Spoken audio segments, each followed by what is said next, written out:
Hier, nous fêtions Saint Matthias et les lectures de la fête nous ont empêchés de prendre connaissance de l'épisode qui manque.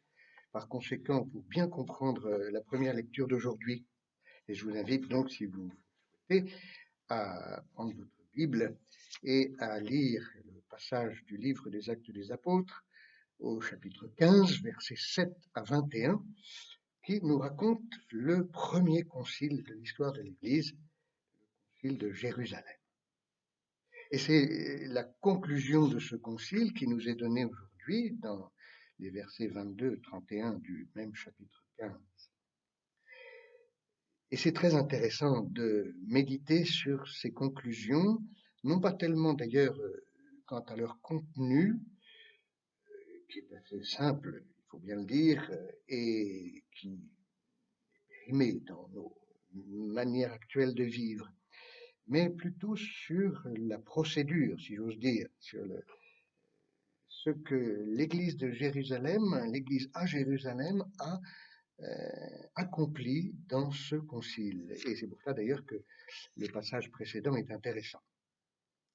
En tout cas, nous voyons que à l'issue de ces discussions, de ces échanges qui ont sans doute été assez laborieux, voire conflictuels, les apôtres et les anciens décidèrent avec toute l'Église de choisir parmi eux des hommes qu'ils enverraient à Antioche avec Paul et Barnabé.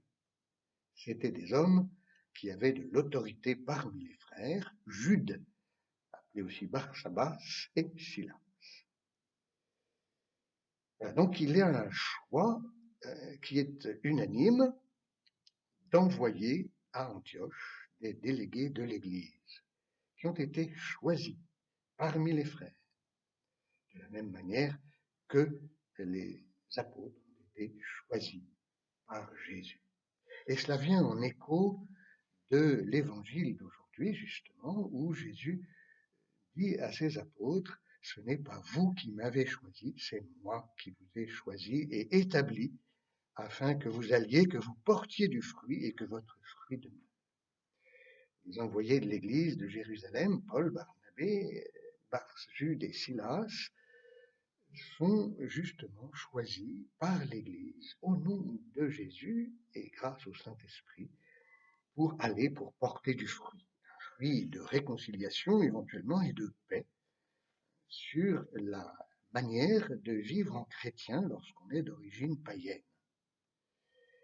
Et ce fruit-là est capital pour l'avenir de l'Église, même si l'histoire de l'Église nous montre que ça n'a pas été si facile que cela.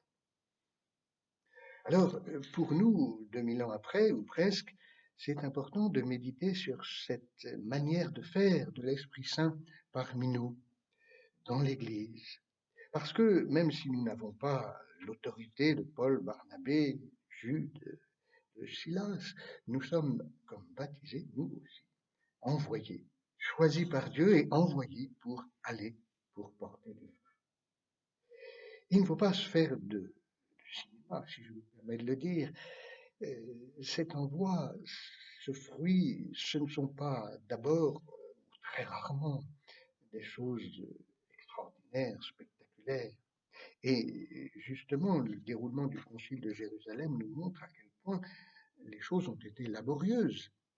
Aussi, ne nous étonnons pas dans nos vies de découvrir des champs de travail et de labeur apostolique qui ne sont pas extrêmement faciles à cultiver. L'époque d'aujourd'hui nous le montre bien. Mais c'est là que Dieu nous envoie parce qu'il nous a choisis. Et ce fait que l'initiative soit de Dieu et que l'Esprit Saint que nous nous préparons à recevoir le jour de la Pentecôte soit là pour activer cette action de Dieu en nous, en chacun de nous, dans l'Église, tout cela doit nous remplir de confiance.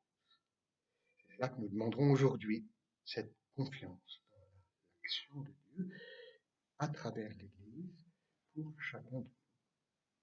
Et nous le demanderons à la Vierge Marie qui, pas en ce mois de mai, était au Cénacle pour